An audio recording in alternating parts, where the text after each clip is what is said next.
Luta, sonho, esperança, amor. Uma visão libertária para os miseráveis.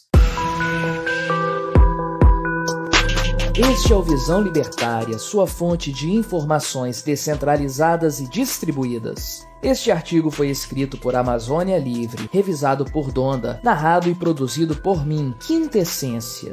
Vamos falar hoje sobre o livro Os Miseráveis, que Victor Hugo escreveu em 1862, inaugurando o conceito de best-seller mundial. Apesar do livro ser grande, tem mais de 1.500 páginas, foi escrito em linguagem popular e teve dezenas de adaptações para romances, teatro, musicais e cinema, sendo a mais recente um filme de 2012, no estilo musical, uma verdadeira obra-prima. Aqui nos interessa levantar alguns pontos do livro e, humildemente, mostrar as relações com nossa desejada visão libertária. Então, o objetivo não é contar o livro, mas apenas analisar alguns aspectos que nos interessam. E, para efeitos didáticos, vamos procurar usar os recursos do filme ao fazer as comparações. Bem, já no início se vê um aspecto fortemente coletivista, em que o indivíduo é minúsculo, débil e insignificante diante da grandeza da nação francesa. A comparação salta aos olhos pelo tamanho gigantesco das naus frente aos escravos que trabalham no ancoradouro puxando-as num esforço sobre-humano.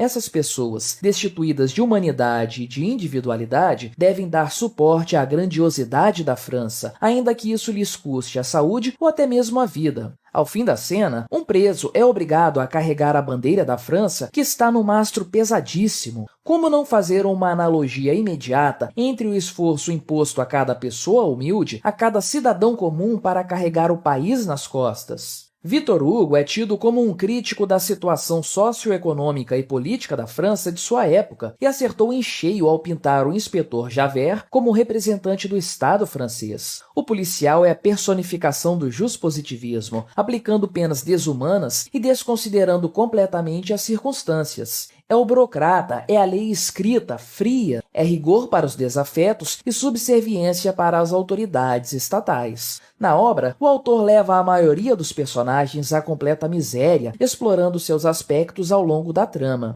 É como se todos fossem vítimas de uma situação que está fora de seu controle. É o que se pode chamar de sistema, como nos mostraram em Tropa de Elite. O sistema é F, ainda vai morrer muita gente. Mas Victor Hugo percebeu isso muito antes. No caso de Javert, depois de levar uma vida como um robô do Estado, perseguindo supostos bandidos, às vezes por crimes irrelevantes, às vezes por mero capricho, outras como que por esporte, no final depara-se numa situação em que deveria contestar as leis do Estado, ou ao menos o rigor dessas leis, mas na impossibilidade de fazê-lo, só lhe resta a morte, atirando-se no rio e tirando a própria vida. Já comentamos aqui sobre casos de funcionários públicos que vivem de maneira miserável, como zumbis, com coração de pedra, sem propósito, apenas a cumprir as burocracias exigidas em sua função, muitas vezes não se importando em ajudar as pessoas, apenas seguindo leis frias e burras. São também vítimas desse sistema, estão desperdiçando suas energias por nada, vão acabar no fundo de um canal, um abismo que lhes suga toda a vida. Noutra situação, aparecem os personagens trambiqueiros. Nesse momento cômico, em que administram uma hospedaria, saqueiam os próprios clientes num ambiente que mistura festa, balbúrdia, drogas, prostituição e todo tipo de trambique e enganação, quase igual a uma universidade federal no Brasil. No início, como todo bom salafrário, parece que estão se dando bem, mas ao passar da trama se vê como eles vão decaindo para golpes cada vez mais baixos. Não há amor. Nessa família tudo se resume a uma relação de interesses. No final, acabam desmascarados pela sociedade e passam a habitar os esgotos. Chama a atenção que o Estado, na pessoa do inspetor Javert, nunca apurou seus crimes, mas exatamente como acontece a todo golpista, a tendência é de ir sendo descoberto e execrado pela própria sociedade, acabando cada vez mais isolado e pobre, bem que a escola austríaca de economia nos ensina que o que gera riqueza é inovação e comércio.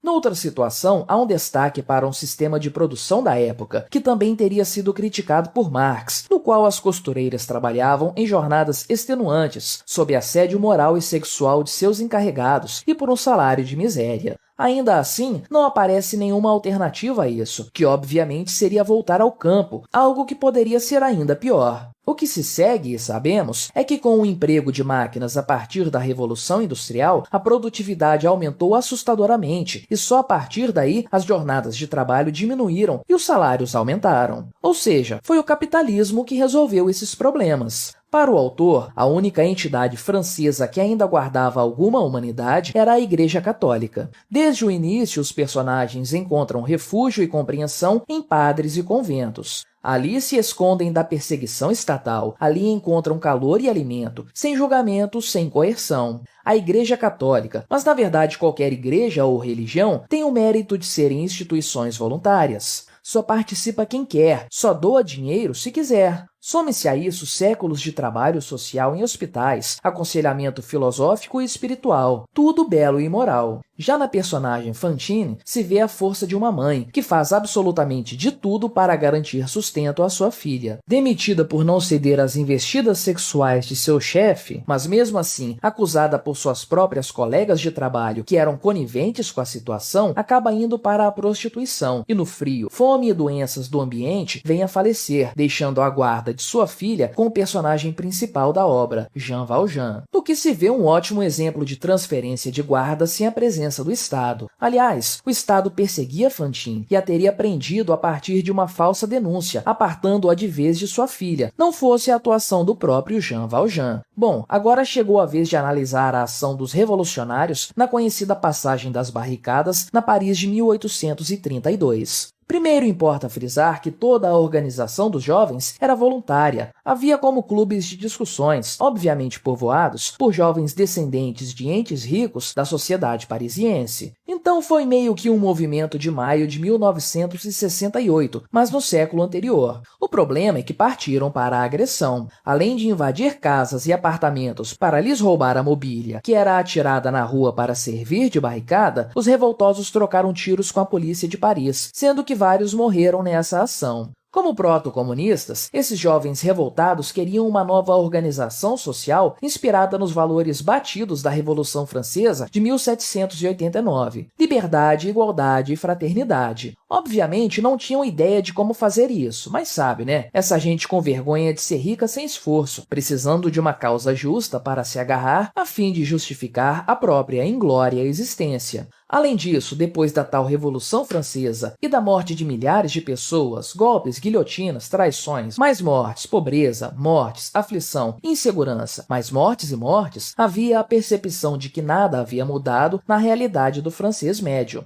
Ah, para com isso, vota certo que muda. Talvez o único que não morra numa situação de miséria seja Jean Valjean. Na verdade, ele percorre o caminho inverso. Começa como bandido e termina como herói. Durante a vida trabalha, empreende e gera empregos até a chegada da perseguição estatal. Onde eu já vi isso mesmo? No leito de sua morte, vem a sensação de uma vida dedicada a valores que realmente completam o ser humano. Amor, altruísmo, trabalho e oração. Não importa a perseguição que sofreu, e apesar da condenação injusta que recebeu, tentou viver a vida com a maior dignidade que lhe foi possível. No fim do filme, Jean Valjean morre e vai para o céu. Lá encontra as pessoas comuns, sofridas, insignificantes, injustiçadas e abandonadas. Até mesmo os revolucionários estão lá, mas não os soldados e nem o inspetor Javert. Com isso, Victor Hugo faz crer que Deus perdoa até mesmo os idealistas perdidos, mas não perdoa os agentes do Estado coercitivo. Bem, essa é apenas uma breve apresentação de uma visão libertária possível para algumas passagens da obra.